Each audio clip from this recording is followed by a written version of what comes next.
Hey everyone, welcome. Let's get you settled in tonight. Turn down the lights, get comfortable, and let your mind drift away from all the noise of the modern world. We're going to float back in time, way back to the Middle Ages, but we're not going to a castle or a battlefield or any of the usual dramatic places. No, tonight we're going on a walk, a very, very long walk. We're joining the medieval pilgrims on the road to Santiago de Compostela in northwestern Spain. This was one of the big three Christian pilgrimages, a journey people from every corner of Europe undertook for centuries. But this isn't going to be a story about glorious faith and spiritual epiphanies. Not really. It's about the grittier side of things. It's the damp clothes, the questionable food, the con artists, the sheer mind-numbing boredom of walking for months on end. So just relax, close your eyes, and let's begin our journey on a muddy, poorly marked path somewhere in medieval France. The whole thing starts, as these stories so often do, with a discovered tomb. Around the 9th century, the supposed remains of St. James the Greater, one of Jesus' apostles, were unearthed in what is now Galicia. The story goes that after his death, his body was miraculously transported to Spain and buried. Local hermit saw a star guiding him to the spot, and boom, instant holy sight. The local church authenticated it, and soon, the city of Santiago de Compostela began to grow around this newfound relic. In a world steeped in faith, this was big news. The idea of salvation was everything, and one way to get a spiritual leg up was through pilgrimage. It was a journey of penance, a way to seek forgiveness for your sins, or to ask a saint for a favor, like curing an illness. And with a genuine apostle's tomb now relatively accessible in Europe, the marketing campaign basically wrote itself. The powerful Archbishop Diego Gelmarez, along with the monks from the Abbey of Cluny in France, were particularly keen to promote Santiago. It was good for faith, and of course, good for business. The constant flow of travelers spurred the growth of towns and trade all along the route. So, who were these people deciding to just walk away from their lives? Well, everyone. Kings and queens, knights, monks, peasants, merchants, people from all walks of life felt the pull. Of course, their reasons weren't all purely pious. Some were ordered to go as a legal punishment for a crime. Imagine being sentenced to a 1,000-mile walk. Others were likely just escaping a miserable home life, or perhaps were caught up in a kind of spiritual peer pressure. And then there were those with less than holy intentions, like thieves, who saw a shrine overflowing with donations as a prime target. There are even accounts of people pretending to kiss a tomb only to swallow a few coins while their head was bowed. Classy, for the average person, while the motivation was deeply serious. In a time of plagues, famines, and constant warfare, life was precarious. The promise of divine intervention, or a cleaner slate in the afterlife, was a powerful incentive. So you'd make your decision. You'd settle your affairs, say goodbye to your family, not knowing if you'd ever see them again, and you'd start walking, literally from your own doorstep. For most people, the pilgrimage began the second they walked out their front door. Now, you couldn't just wander off in your farm clothes. You needed the proper pilgrim attire, which was sort of the medieval equivalent of technical hiking gear, but infinitely less comfortable. First, you had the pilgrim's staff or borden. This was a long wooden stick, often taller than the person carrying it. It was essential for support on rough terrain, for fending off aggressive dogs or the occasional bandit, and it was even believed to keep the devil at bay. It also symbolized the Holy Trinity. If you were into that sort of thing, then there was the scrip, a small leather pouch. This was for your meager supplies, maybe some money, a bit of food, and any important documents. You'd also have a gourd, an empty, dried-out piece of fruit to carry water. Think of it as a medieval Nalgene bottle, but way more likely to break. Your outfit was designed for practicality, not style. A short, heavy cloak, sometimes reinforced with leather, was your main protection against the elements. It had to be short enough not to trip you up, but long enough to offer some warmth and keep the rain off. Underneath, you'd wear a tunic. And on your head, a wide-brimmed hat made of felt was crucial for shielding you from the sun and rain. Footwear Arguably the most important piece of equipment was usually a pair of sturdy leather shoes or sandals. Many pilgrims, however, chose to walk barefoot as an act of extreme penance, which sounds just awful. Finally, there was the most iconic symbol of the Santiago pilgrim, the scallop shell. Pilgrims would attach these shells to their hats or cloaks. Originally, you were only supposed to get one after you'd actually reached Santiago and were on your way home as proof of your journey. But eventually it became a symbol worn by pilgrims en route, a way to identify yourself to others. This was important because it distinguished you from a common vagabond, meaning you were more likely to be offered charity and lodging. 'Twas your pilgrim passport. So there you are, dressed for success, standing at the edge of your village. If got your stick, your leaky gourd, and a sense of impending doom mixed with religious fervor. The road ahead is long, poorly marked, and filled with dangers both mundane and, well, mostly just mundane. The popular route, the Camino Frances, or the French Way, would eventually become the most well-trodden path, starting from the Pyrenees. But in the early days, the routes were just a loose network of tracks. A typical day involved waking up before sunrise to take advantage of the cool morning air. You'd walk about 15 to 20 kilometers, which is roughly 9 to 12 miles. Doesn't sound like much, but try doing that every single day for months, on blistered feet and with a diet that would make a goat complain. The journey itself was a mix of quiet contemplation and sheer repetitive labor. You walk, you pray, you think about your sins, you think about your aching feet. Blisters were the most common ailment suffered by pilgrims, a constant nagging pain that could easily become infected. Then there was tendinitis, knee pain from the endless downhill stretches, and just pure exhaustion and dehydration. The physical toll was immense, and the mental toll. Imagine the isolation. While pilgrims often traveled in groups for safety, many parts of the journey would have been solitary. You're walking through unfamiliar lands where you don't speak the language. The scenery changes from rolling French vineyards to the arid plains of the Spanish Meseta, a vast, flat expanse. With no shade and seemingly no end, it was on these long, featureless stretches that the mind could really start to wander, to question the wisdom of this whole enterprise. But you weren't entirely alone. The Camino was a social phenomenon. You'd meet other pilgrims from all over Christendom, sharing stories and a sense of common purpose. This was one of the few times in the medieval world when a peasant from England could walk alongside a nobleman from Germany, both reduced to the same basic human state, tired, hungry, and probably smelling quite ripe. As for where you'd sleep, you relied on a network of hospitals. Now, these weren't hospitals in the modern sense. They were more like simple shelters or hostels, called albergues, run by monasteries or local brotherhoods. And these places offered a roof over your head and perhaps a simple meal. The amenities were basic. Think large communal dormitories with beds made of straw, which you'd share with dozens of other snoring, coughing, flea-bitten travelers. Privacy was not a concept. Hygiene was, to put it mildly, a challenge. Medieval towns and villages weren't exactly paragons of cleanliness to begin with. Streets were often filled with garbage and animal waste.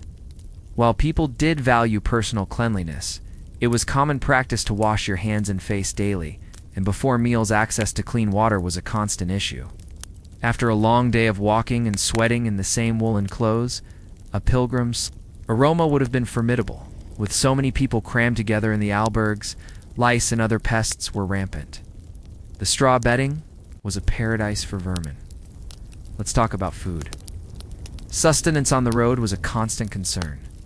Pilgrims carried what they could, things like dried meat, hard cheese, and dense dark bread. They would forage for fruits and nuts when possible. But for the most part, they relied on the charity of monasteries and the burgeoning hospitality industry that sprang up along the route. The meals provided were simple and repetitive. A typical offering might be a bowl of vegetable soup or a lentil stew with bread and some local wine. It was fuel, not fine dining. As the pilgrimage became more popular, villages along the way began to cater to travelers. You'd start to see inns and taverns offering a pilgrim's menu, Even then, the options were limited to whatever was local and cheap. In the coastal region of Galicia, you might get some octopus. In the plains, it would be roasted lamb or whatever stew was simmering over the fire. And of course, with any large movement of people, especially people carrying what little money they had, came the predators. The road to Santiago was notorious. For its dangers, bandits were a common threat, hiding out in the dense forests of the Pyrenees or the remote mountain passes, waiting to ambush weary travelers. This is why pilgrims were advised to travel in groups and why the walking stick often doubled as a weapon. But the more insidious threats were the con artists. The route was littered with people looking to exploit the naive and the desperate. There were phony relic sellers, peddling everything from splinters of the true cross to feathers from the Archangel Gabriel's wing. There were unscrupulous innkeepers who would charge exorbitant prices or water down the wine. Ferrymen at river crossings were famously corrupt, often demanding outrageous fees to take pilgrims across. Some would even intentionally capsize their boats to rob their drowning passengers. It was a world where faith and fraud walked hand dash and dash hand dot. The journey was a crucible. It tested your body, your spirit, and your wallet. Many didn't make it. They succumbed to illness, injury, or violence. Along the way, their graves would have been simple, unmarked plots by the side of the road, a somber reminder of the risks involved. For those who did persevere, the sight of the hills of Galicia, the Monte del Gozo or Mount of Joy, from where you could first glimpse the spires of the cathedral, must have been an overwhelming experience. After months on the road, after enduring so much hardship, you had arrived. Santiago de Compostela, a city built on faith and fueled by the ceaseless river of pilgrims. Here, at the end of the world, or Finisterre, as the nearby coastline was known, you could finally complete your vow.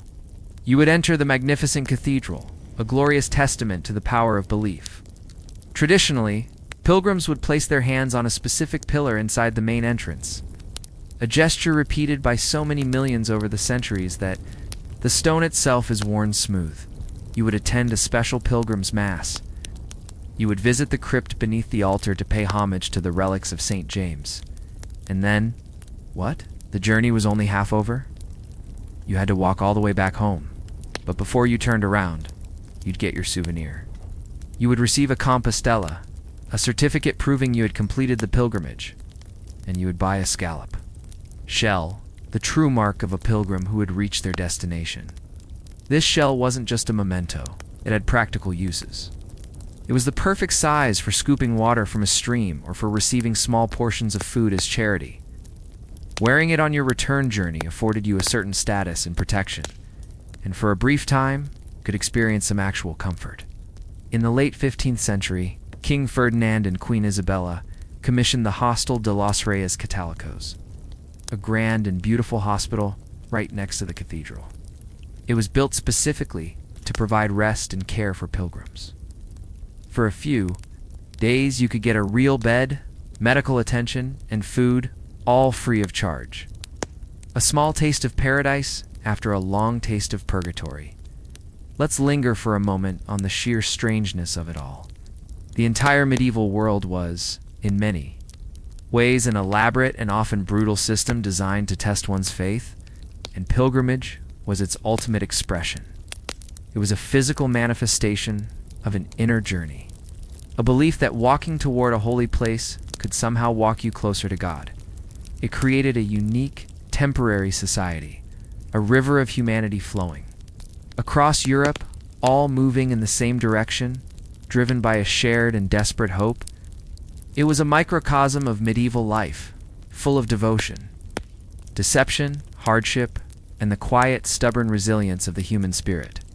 And as our weary pilgrim finally turns their back on Santiago to begin the long, lonely walk home, with nothing but a shell and a pocket full of memories, we'll just let them fade into the distance, another anonymous soul on an endless road. So, our pilgrim has turned for home, shell in hand, spirit is probably mixed. But let's pause their journey for a moment and talk about something that shaped the experience for countless travelers, the guidebook. Because, of course, there was one.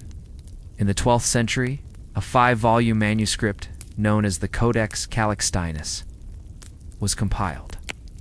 It was basically the first ever comprehensive guide to the Camino de Santiago.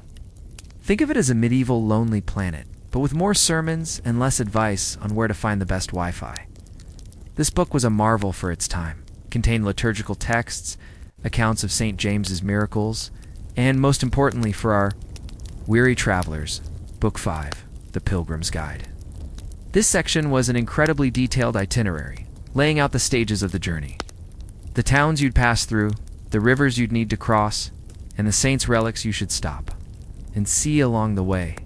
It was an invaluable resource in an age of non-existent maps and inconsistent road signs. The guide is attributed to a French scholar named Aymeric Picard, though that's still up for debate. Whoever wrote it, they had clearly walked the path and had opinions, strong opinions. The guide doesn't just list places, it reviews them.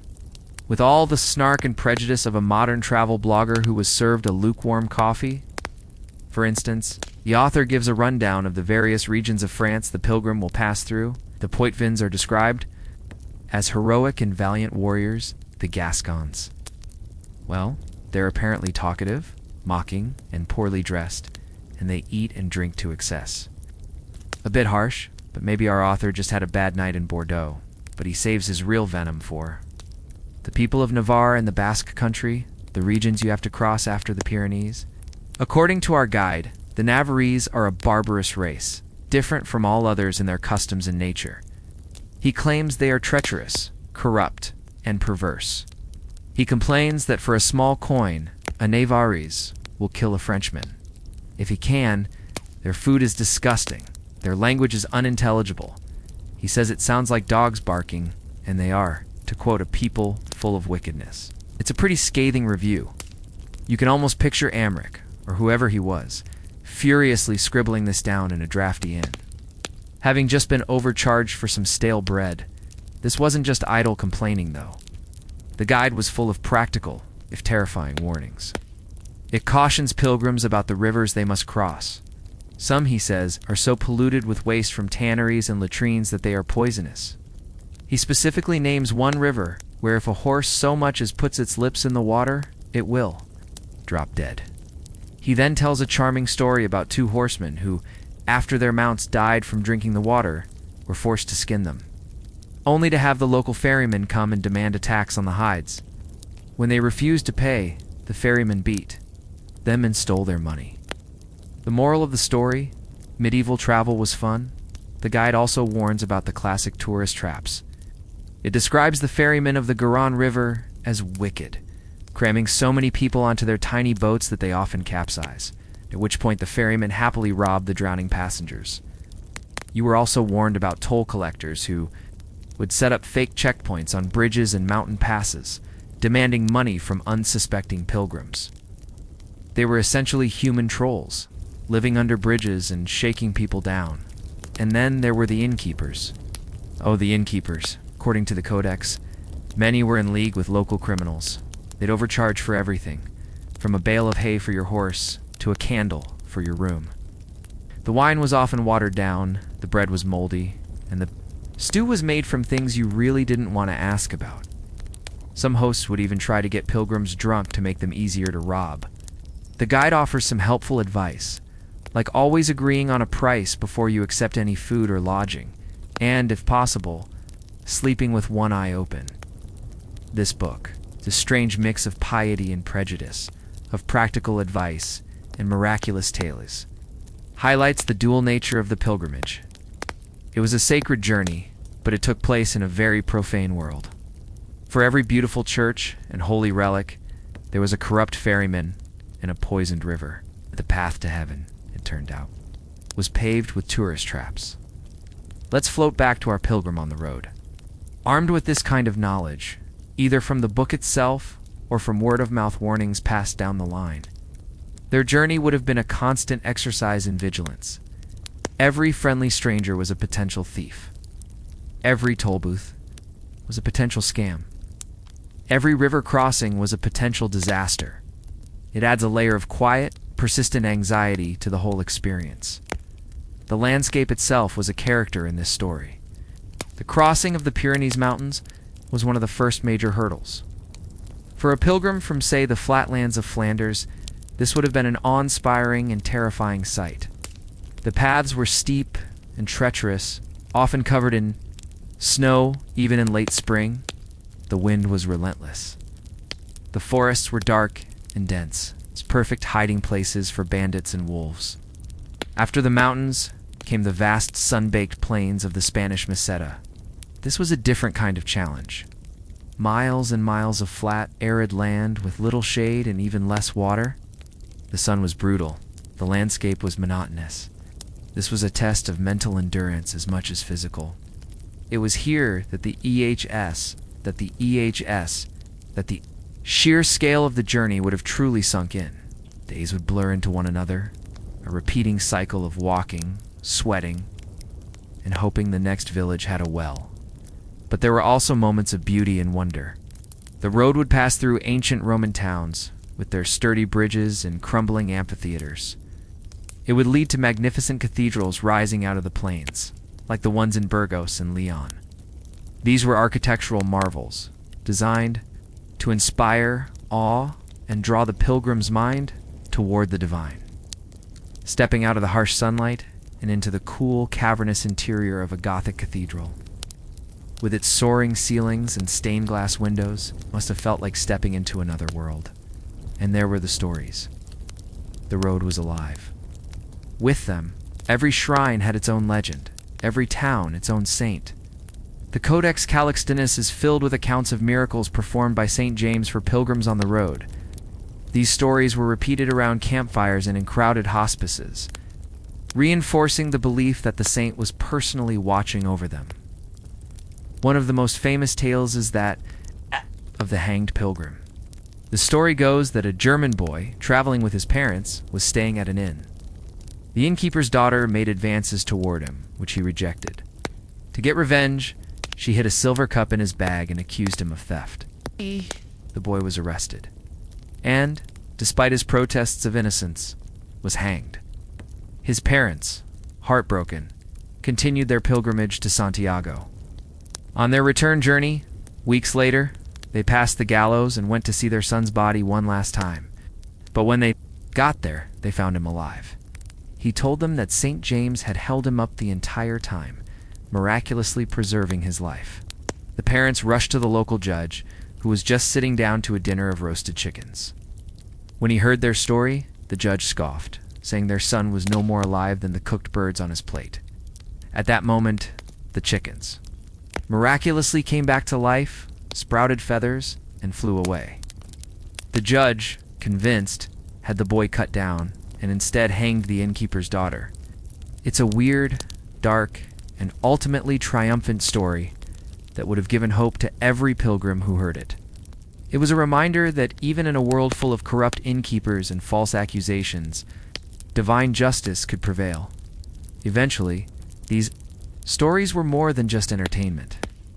They were a form of spiritual sustenance. They transformed the random hardships of the road into meaningful tests of faith. Your blistered feet weren't just a medical problem. They were a form of penance. The bandits weren't just criminals. They were agents of the devil, tempting you to despair. In every small act of kindness, a shared loaf of bread, a cup of clean water was a sign of God's grace. The journey home was often a more solitary affair. The great river of humanity that flowed towards Santiago broke apart into countless small streams on the return. Pilgrims retraced their steps, but the mood was different. Anticipation was gone, replaced by a quiet sense of accomplishment, and perhaps a little bit of post-pilgrimage melancholy. Now you were just a traveler? No? Longer a pilgrim in the same sense? The world was still just as dangerous, the roads just as long. But now, you had a scallop shell on your hat. You had stories to tell. You were heading home, a place that must have seemed impossibly far away when you first set out. And as the sun sets on another long day of walking, we'll leave our pilgrim. To their simple meal of bread and cheese, contemplating the long road behind and the even longer road ahead.